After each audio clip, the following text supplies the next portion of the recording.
யோபு என்பது எபிரேய மொழியில் யோவ் அப்படின்னு சொல்கிறாங்க. யோவ் அப்படின்னா உபத்திரவம் என்று அர்த்தம். யாராவது பிறந்த பிள்ளைக்கு உபத்திரவம்னு பேர் வைப்பீங்களா? கண்டிப்பாக ஆசீர்வாதம்னு வைக்கலாம், சந்தோஷம்னு வைக்கலாம், ஆண்டவர் கொடுத்த கிஃப்ட்டுன்னு சொல்லி வைக்கலாம். ஆனால் யாராவது உபத்திரவம்னு பேர் வைப்பாங்களா? அப்போது யோபு என்ற பெயருக்கு அர்த்தம் உபத்திரவம்னு பார்த்தோம். அப்போ யோபுடைய உண்மையான பெயர் உபத்திரவமாக இருந்திருக்க முடியுமா? வாய்ப்புகள் ரொம்ப குறைவு. அவருடைய உபத்திரவத்து நிமித்தமாக அவருக்கு வந்த காரண பெயர் தான் இந்த யோப், அதாவது யோபு என்று தமிழில் சொல்கிறோம்.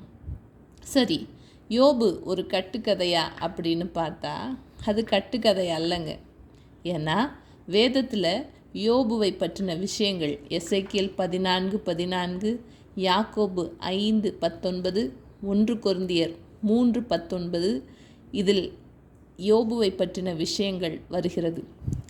விசேஷமாக 1 கொரிந்தியர் 3:19 சொல்லப்பட்ட வசனம் யோபு 5:13 சொல்லியிருக்கிற வசனத்தை அப்படியே எழுதியிருக்கிறதே அப்படின்னு சொல்லி 1 கொரிந்தியர் 3:19 சொல்லுகிறது. அதாவது 1 கொரிந்தியர் 3:19 சொல்லப்பட்ட வசனத்தில் எழுதியிருக்கிறதே என்று சொல்லப்பட்ட வசனம் யோபு 5:13 அப்படியே எழுதப்பட்டிருக்கிறது. அது என்ன வசனம்னு பார்க்கலாங்களா?